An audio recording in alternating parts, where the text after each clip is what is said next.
ഈ ഒരുപാട് സ്ട്രെസ്സുള്ള ആളുകളിലും നമ്മൾ മൈഗ്രെയിൻ കണ്ടുവരാറുണ്ട് ഇല്ലേ? അപ്പോൾ അവർക്ക് ഈ സാധാരണത്തെ പോലെ വയറിന് ബുദ്ധിമുട്ടുണ്ടാവലുണ്ട്, അതേപോലെ ഛർദ്ദിക്കാനുള്ള ടെൻഡൻസി കാര്യങ്ങൾ വരിക. ഈ വയറിൻ്റെ അസിഡിറ്റി അതേപോലെ തന്നെ മൈൻഡും ഈ മൈഗ്രെയിനും തമ്മിൽ ബന്ധങ്ങളുണ്ടോ? ചോദ്യത്തിൽ പറഞ്ഞതുപോലെ തന്നെ പല ആളുകൾക്കും ഉണ്ടാകുന്നൊരു കൺഫ്യൂഷനാണ്. അതേപോലെ തന്നെ ഇത് ഇത്ര പരിഗണിക്കേണ്ടതുണ്ടോ എന്നുള്ളതൊക്കെ പല തോന്നലുകളും പല ആളുകൾക്കും ഉണ്ടാവും. ഈ മൈൻഡും അതേപോലെ ഈ തലവേദന അല്ലെങ്കിൽ നമ്മളെ സ്ട്രെസ്സ് കൂടുമ്പോൾ എന്തുകൊണ്ട് മൈഗ്രെയിൻ വരുന്നത്, അല്ലെങ്കിൽ അതിൻ്റെ കൂടെ തന്നെ സ്ട്രെസ്സും മൈഗ്രെയിനും രണ്ടും എന്താ പറയുക ബ്രെയിൻ റിലേറ്റഡ് മൈൻഡ് റിലേറ്റഡ് ആണെന്നുള്ളൊരു ഇതുണ്ടായിരിക്കും. പക്ഷേ എന്തുകൊണ്ടപ്പോൾ വൊമിറ്റിംഗ് ഉണ്ടാകുന്നത്, അല്ലെങ്കിൽ ഗ്യാസ്ട്രിക് ഇഷ്യൂസ് കൂടുതൽ അപ്പോൾ ഫീൽ ചെയ്യുന്നത്, അല്ലെങ്കിൽ അൾസർ പോലെ ചില ആളുകൾക്ക് മൈഗ്രെയിൻ ഉണ്ടാകില്ല, അൾസർ പോലെ സ്ട്രെസ്സ് കാരണം അൾസർ എന്തുകൊണ്ടുണ്ടാകുന്നു എന്നുള്ള ഒരു പല ഡൗട്ട്സുകൾ പല ആളുകൾക്കും ഉണ്ടായിരിക്കും. അപ്പോൾ ഇന്ന് നമ്മൾ അത് ചെറിയ രീതിയിൽ എന്ത് ചെയ്യുക ഡിസ്കസ് ചെയ്യുക.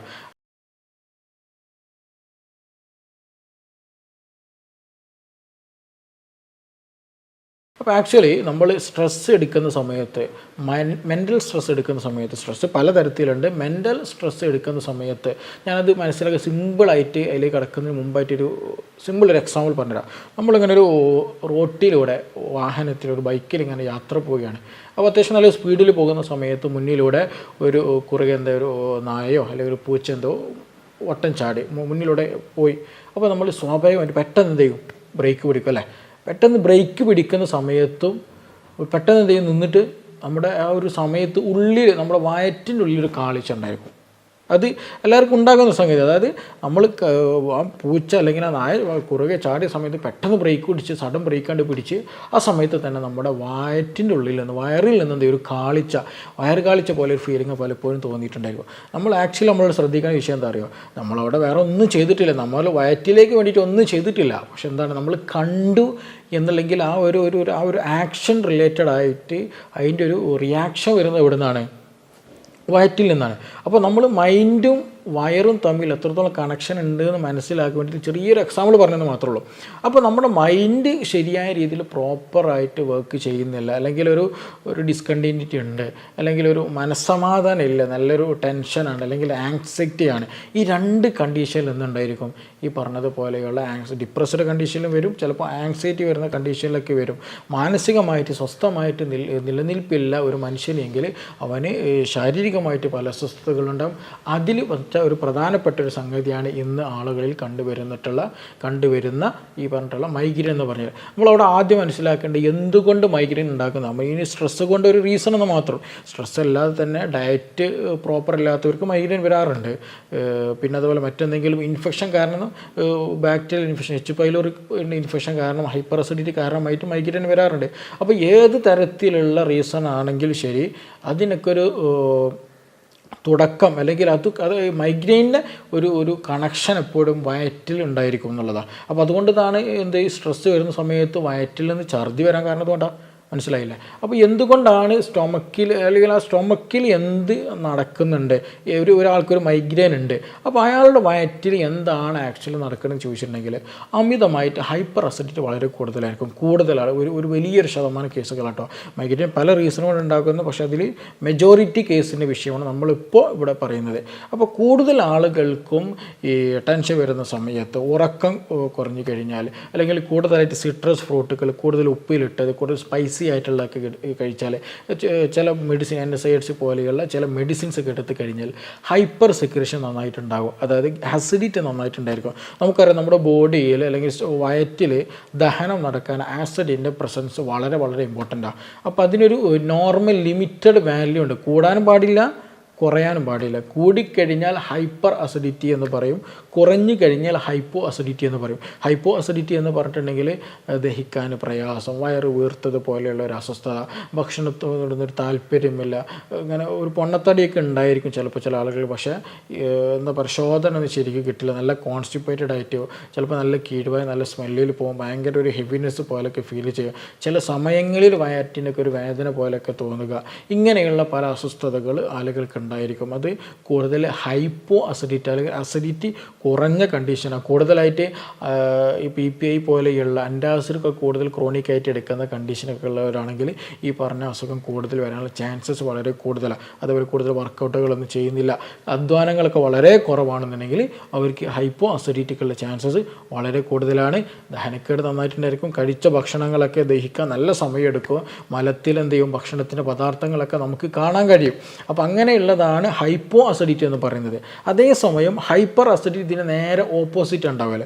നല്ല വയറ് കാളിച്ചുണ്ടായിരിക്കും, നല്ല നമ്മൾ ഭക്ഷണമൊക്കെ കഴിച്ച് ഒരു അരമണിക്കൂർ ആകുമ്പോൾ തന്നെ ഒന്നും കഴിക്കാത്തൊരു ഫീൽ, അതായത് ഇനിയും കുറേ ഭക്ഷണം വേണം എന്നുള്ളൊരു ഫീലിംഗ് ടെൻഡൻസി കൂടുതലായിട്ടുണ്ടായിരിക്കുക. പിന്നെ ഒരു വൊമിറ്റിങ് വരും, ഛർദ്ദിക്കാൻ വരും, ഗ്യാസിൻ്റെ പ്രശ്നങ്ങൾ വരും, വയറ് എരിച്ചിലും പുകച്ചിലും, അങ്ങനെ ആകെ വളരെ അസ്വസ്ഥതമായിട്ടുള്ളൊരവസ്ഥ അവർ. അത് ഹൈപ്പർ ആസിഡിറ്റി കൂടുതലുള്ള ആളുകൾക്കാണ് അങ്ങനെ ഉണ്ടാവുക. അപ്പോൾ കൂടുതൽ മൈഗ്രെയിൻ്റെ കേസുകൾ എടുത്ത് നോക്കുകയാണെങ്കിൽ കൂടുതലും ഹൈപ്പർ അസിഡിറ്റി എന്നുള്ളൊരു കണ്ടീഷനുണ്ടാകുക. അതിലും തന്നെ ഈ അസിഡിറ്റിക്ക് പ്രധാന റീസൺ ആയിട്ട് നമ്മൾ ഭക്ഷണത്തിൻ്റെതും ഒക്കെ പറഞ്ഞല്ലോ, അതിൻ്റെ കൂടെ തന്നെ ഏറ്റവും കൂടുതൽ കാണുന്നൊരു കേസ് H. പൈലോറിക് എന്നുള്ള ഒരു ബാക്ടീരിയ ഉണ്ട്. ആ ബാക്ടീരിയയുടെ പ്രസൻസ് അല്ലെങ്കിൽ അതിൻ്റെ ഒരു പ്രവർത്തന ഫലമായിട്ട് എന്ത് ചെയ്യും, ഹൈപ്പർ അസിഡിറ്റി നന്നായിട്ടുണ്ടായിരിക്കും. അപ്പോൾ നമ്മൾ ഈ പറഞ്ഞ കാര്യങ്ങളൊക്കെ കൊണ്ട് ഹൈപ്പർ അസിഡിറ്റി ഉണ്ടാകുമെന്നുള്ളതാണ്. അപ്പോൾ അതിൽ ഒരു ഫാക്ടറാണ് ആക്ച്വലി നമ്മൾ ചോദ്യകർത്താവ് ചോദിച്ചതുപോലെ സ്ട്രെസ്സ് ഉണ്ടാക്കുക എന്നുള്ളത്. സ്ട്രെസ്സ് കാരണമായിട്ട് എന്ത് ചെയ്യും, നമ്മൾ അമിതമായിട്ട് നമ്മുടെ ശരീരത്തിൽ ഗ്യാസ്ട്രിൻ്റെ പ്രൊഡക്ഷൻ ഉണ്ടായിരിക്കും. ഗ്യാസ്ട്രിൻ്റെ പ്രൊഡക്ഷൻ പരിണിത ഫലമായിട്ട് എന്ത് ചെയ്യും, HCl നന്നായിട്ട് പ്രൊഡ്യൂസ് ചെയ്യും. ഈ HCl പ്രൊഡ്യൂസ് ചെയ്യുന്ന അതിൻ്റെ കൂടെ തന്നെ എന്ത് ചെയ്യും, അവിടെയുള്ള വയറ്റിലുള്ള എൻവയോൺമെൻറ്റ് നന്നായിട്ട് മാറ്റങ്ങൾ വരും. ഈ H. പൈലോറിക് എന്ത് ചെയ്യും, ആക്റ്റീവായിട്ട് വരും. നമ്മുടെ ബോഡിയിൽ ഒരു ഒട്ടുമിക്ക ആളുകളിലും ഉണ്ടാകുന്ന പ്രസൻ്റ് ആയിട്ടുള്ള ഒരു സംഗതിയാണ് H. പൈലോറിക് ബാക്ടീരിയ എന്നുള്ളത്. ചില ആളുകൾക്ക് അത് ആക്റ്റീവ് ഫോമിലുണ്ടാവും, ചില ആളുകൾക്ക് അത് ഇനാക്റ്റീവ് ഫോമിലായിട്ട് ഉണ്ടാവുക. അപ്പോൾ അതൊക്കെ ആക്റ്റീവായിട്ട് വരാനുള്ള സാധ്യത വളരെ കൂടുതലാണ് സ്ട്രെസ്സുള്ള ആളുകൾക്ക്. അപ്പോൾ സ്ട്രെസ്സ് കൂടുതലായിട്ട് നിങ്ങൾ മെൻ്റൽ സ്ട്രെസ് ഉണ്ട്, ഉറക്കൊക്കെ കൂടുതലാണെന്നുണ്ടെങ്കിൽ ഉറക്കൊക്കെ കുറവാണെന്നുണ്ടെങ്കിൽ ഹൈപ്പർ അസിഡിറ്റി നന്നായിട്ട് വരും. ഈ ഹൈപ്പർ അസിഡിറ്റി നന്നായിട്ട് ഉണ്ടാകുമ്പോൾ സ്വാഭാവികമായിട്ടും അൾസർ, മൗത്ത് അൾസർ ചിലപ്പോൾ കാണും, വയറ്റിൽ പുണ്ണ് കാണും, ഭക്ഷണം കഴിക്കുന്ന സമയത്ത് വേദന വരും. ഞാൻ നേരത്തെ പറഞ്ഞ പോലെ ഛർദ്ദിക്കാൻ വരിക, ക്ഷീണം വരിക, വയറുവേദന വരിക, ചിലപ്പോൾ നല്ല ലൂസ് സ്റ്റൂളൊക്കെ എന്ത് ചെയ്യും, പാസ് ഔട്ട് ചെയ്ത് വരും. ചിലപ്പോൾ നല്ല കോൺസ്റ്റിപ്പേഷൻ ആയിരിക്കും ഉണ്ടാകുക, ബാക്ക് പെയിൻ വരും. സ്ത്രീകളാണെങ്കിൽ നല്ല മുടി കൊഴിച്ചിലുണ്ടാകും, ലൂക്കോറിയൻ്റെ ഇഷ്യൂസ് ഉണ്ടായിരിക്കും. അപ്പോൾ ഇതൊക്കെ അത് റിലേറ്റഡ് ആയിട്ട് വരുന്ന ഒരു സംഗതിയാണ്. അപ്പോൾ നമ്മൾ ഉറക്കം കുറവാണ്, സ്ട്രെസ്സ് കൂടുതലാണ് പറയുമ്പോൾ ഈ പറഞ്ഞതുപോലെ ഹൈപ്പർ അസിഡിറ്റിയാണ് നമ്മൾ പരിണിത ഫലമായിട്ടുണ്ടാകുക. ഈ ഹൈപ്പർ അസിഡിറ്റി ഉണ്ടാകുന്നത് കാരണമായിട്ടാണ് ആക്ച്വലി ഈ പറഞ്ഞിട്ടുള്ള ഡിയോഡിനത്തിലേക്ക് കടക്കുന്ന, അതായത് വയറ്റിൽ നിന്ന് ചെറുകുടലിലേക്ക് പാസ് ഔട്ട് ചെയ്യുന്ന ഭാഗത്ത് ഒരുപാട് റിസപ്റ്ററുകളുണ്ട്. നമ്മുടെ ദഹനവുമായി ബന്ധപ്പെട്ടിട്ടുള്ള ഒരുപാട് റിസപ്റ്ററുകൾ ഉള്ളത് കൊണ്ട് തന്നെ അതിൽ അസിഡിറ്റി ബോഡിയിൽ കൂടിക്കഴിഞ്ഞാൽ, വയറ്റിൽ അസിഡിറ്റി കൂടുതലായി കഴിഞ്ഞിട്ടുണ്ടെങ്കിൽ ഈ റിസപ്റ്ററിലേക്ക് അബ്നോർമൽ സിഗ്നലുകളാണ് വരിക. അപ്പോൾ ഈ ഒരു അബ്നോർമൽ സിഗ്നൽ കാരണമായിട്ടാണ് പലപ്പോഴും മൈഗ്രെയിൻ എന്നുള്ളൊരു പ്രശ്നം ഉണ്ടാകുന്നത്. അതുകൊണ്ടാണ് എന്ത് ചെയ്യുന്നത്, ആ ഒരു മൈഗ്രെയിൻ ഉള്ളവർക്കറിയാം, അത് തലവേദന അങ്ങേയറ്റം പീക്കിലെത്തിക്കഴിഞ്ഞാൽ, ഛർദ്ദിച്ച് കഴിഞ്ഞാൽ, വയറ്റിലുള്ള ഒരു മഞ്ഞവെള്ളം അങ്ങോട്ട് പോയി കഴിഞ്ഞാൽ എന്ത് ചെയ്യും, നല്ലൊരു ആശ്വാസം ഉണ്ടാകും, നല്ലൊരു മനസ്സമാധാനത്തോടെ കുറച്ച് അടങ്ങിയിരിക്കാൻ പറ്റും. അപ്പോൾ ആ ഒരു സമയത്ത് തന്നെ അറിയാൻ കൂടുതൽ എന്താ പറയുക, ലൈറ്റ് പറ്റില്ല, യാത്ര കൂടുതൽ പറ്റില്ല.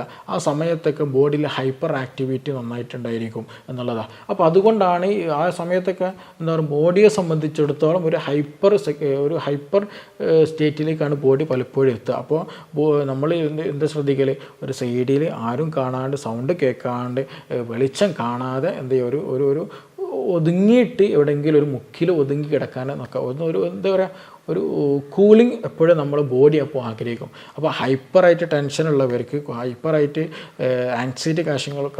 ആങ്സൈറ്റി പോലെയുള്ള പ്രശ്നങ്ങളുള്ളവർക്കൊക്കെയാണ് ഇത് വരാനുള്ള ചാൻസസ് വളരെ കൂടുതൽ. അതുകൊണ്ടാണ് അപ്പോൾ നമ്മുടെ ശരീരത്തിലുണ്ടാകുന്ന ഈ ഹൈപ്പർ അസിഡിറ്റി കാരണമായിട്ടാണ് ഈ പറഞ്ഞിട്ടുള്ള മൈഗ്രെയിൻ ഉണ്ടാകുന്നത്. അതാദ്യം മനസ്സിലാക്കണം. അപ്പോൾ നമ്മൾ എന്ത് ചെയ്യണം, സ്ട്രെസ്സ് കുറയ്ക്കുക എന്നുള്ളതാണ്. സ്ട്രെസ്സ് കുറയ്ക്കുമ്പോൾ ഈ പറഞ്ഞതുപോലെയുള്ള ആസിഡിറ്റി കുറയും, ഈ പറഞ്ഞതുപോലെ ഛർദി ഉണ്ടായിരിക്കില്ല, ഈ പറഞ്ഞതുപോലെ തലവേദന ഉണ്ടായിരിക്കില്ല. അപ്പോൾ അതുകൊണ്ടാണ് നമ്മൾ പലപ്പോഴും മൈഗ്രെയിൻ ഉള്ളവരോട് പറയാറുണ്ട് സ്ട്രെസ് ഒഴിവാക്കണം, നന്നായിട്ട് ഉറങ്ങണം, പിന്നെ അതുപോലെ ഭക്ഷണത്തിൽ അമിതമായിട്ട് അസിഡിറ്റി ഉള്ളത്, അമിതമായിട്ട് എരിവുള്ളതൊക്കെ എന്ത് ചെയ്യണം, ഒഴിവാക്കണം. സ്ട്രെസ് ഒഴിവാക്കുന്നതിന് ഭാഗമായിട്ട് എന്തെങ്കിലും മെഡിറ്റേഷൻ പോലെയുള്ള സംഗതികളൊക്കെ നമ്മുടെ ലൈഫ് സ്റ്റൈൽ ഒരു പാട്ടാക്കി കൊണ്ടുവരണം. ഇതൊരു ആക്ച്വലി ഒരു ലൈഫ് സ്റ്റൈൽ ഡിസീസാണ്. നമ്മൾ ഷുഗർ, പ്രഷർ, കൊളസ്ട്രോൾ എന്നൊക്കെ പറയുന്നുണ്ടല്ലോ, അതേപോലെ തന്നെ വരുന്നൊരു കാറ്റഗറിയിൽ വരുന്നൊരു സംഗതിയാണ് മൈഗ്രെയിൻ എന്ന് പറയുന്നത്. നമ്മൾ നല്ല രീതിയിൽ മെൻ്റൽ ഹെൽത്ത് പ്രോപ്പർ അല്ല, അല്ലെങ്കിൽ ഉറക്കം പ്രോപ്പർ അല്ല, ആ ഒരു സമയത്തൊക്കെയാണ് ഈ പ്രശ്നങ്ങളായി കൂടുതലായിട്ട് മൈഗ്രെയിൻ്റെ ഇഷ്യൂസ് കൂടുതൽ വരുന്നത്. അപ്പോൾ അതുകൊണ്ട് തന്നെ ഇതൊരു ലൈഫ് സ്റ്റൈൽ ഡിസീസ് ആയിട്ട് മനസ്സിലാക്കിയിട്ട് നല്ല രീതിയിൽ തുടക്കത്തിൽ കുറച്ച് മെഡിസിൻസ് എടുത്ത് നല്ല ഉറക്കമൊക്കെ വരുത്തി നല്ല രീതിയിൽ മറ്റു ടെൻഷനുകൾ കാര്യങ്ങളൊന്നുമില്ല, സ്ട്രെസ്സൊക്കെ ഒഴിവാക്കിയിട്ട് അതിനുള്ള സംവിധാനങ്ങളൊക്കെ കണ്ടിട്ട് അതിന് ട്രീറ്റ്മെൻറ്റ് അവൈലബിൾ ആണ്, അതിന് മറ്റു പല ടെക്നിക്കുകൾ അവൈലബിൾ ആണ്. അതൊക്കെ ഉപയോഗപ്പെടുത്തിയിട്ട് സ്ട്രെസ്സ് മാറ്റി വെച്ചാൽ എന്ത് ചെയ്യും, വയറ്റിലുള്ള അസിഡിറ്റി കുറയും. ആ അസിഡിറ്റി കുറയുമ്പോൾ സ്വാഭാവികമായിട്ടും ഹൈപ്പർ സെക്രീഷൻസ് ഉണ്ടായിരിക്കില്ലല്ലോ. അപ്പോൾ ദഹനത്തിലൊക്കെ നോർമലായിട്ടും വയറിൻ്റെ അവസ്ഥ നോർമലാകും, വയറിലുള്ള എൻവയോൺമെൻറ്റ് നോർമലാകുമ്പോൾ അബ്നോർമലായിട്ടുള്ള സിഗ്നലുകൾ ബ്രെയിനിലേക്ക് പോകില്ല, നല്ല ആശ്വാസം ഉണ്ടായിരിക്കും, തലവേദന കുറയും എന്നുള്ളതാണ്. അപ്പോൾ ഇത് ഇന്ന് കോമൺ ആയിട്ട് കണ്ടുവരുന്ന ആളുകളാണ്. പേഷ്യൻസ് വരുമ്പോഴോട് ചോദിക്കും മനസ്സിലാവും, ഓരോന്നെങ്കിലും സ്ട്രെസ് ഉണ്ടായിരിക്കും, ഉറക്കം കുറവായിരിക്കും, അങ്ങനെയുള്ള പ്രശ്നങ്ങൾ പലപ്പോഴും. അതുകൊണ്ട് തന്നെ സ്ത്രീകളിൽ ഈ ഒരു ഹോർമോൺ റിലേറ്റഡ് ആയിട്ട് പലപ്പോഴും ഈ പറഞ്ഞിട്ടുള്ള മൈഗ്രെയിൻ ഉണ്ടാകാറുണ്ട്. പീരീഡ്സിൻ്റെ സമയത്ത് ചില ഡെഫിഷ്യൻസി, ന്യൂട്രീഷണൽ ഡെഫിഷ്യൻസി കാരണമായിട്ട് മൈഗ്രെയിൻ ഉണ്ടാകാറുണ്ട്. അതേപോലെ തന്നെ മെനോപോസിൻ്റെ സമയത്ത്, മെൻസ് നിൽക്കുന്ന സമയത്ത് ബോഡിയിൽ ഹോർമോൺ ഇംബാലൻസ് വരുമ്പോൾ ബോഡിയിൽ ഹൈപ്പർ സെക്രീഷൻ, പലപ്പോഴും അസിഡിറ്റി പോലെയുള്ള പ്രശ്നങ്ങൾ ഉണ്ടാകാറുണ്ട്. അതുമൂലം എന്ത് സംഭവിക്കാറുണ്ട്, ഈ മൈഗ്രെയിൻ്റെ പ്രശ്നം ഉണ്ടാകാറുണ്ട്. അപ്പോൾ ഇതൊക്കെ ഒരു റീസണുകളാണ്, ഒരുപാട് കാരണങ്ങളാണ്. പക്ഷേ അതിൻ്റെ റൂട്ട് കോസ് എന്താണെന്ന് വെച്ചിട്ടുണ്ടെങ്കിൽ ഹൈപ്പർ അസിഡിറ്റി എന്നുള്ളത് തന്നെയാണ്.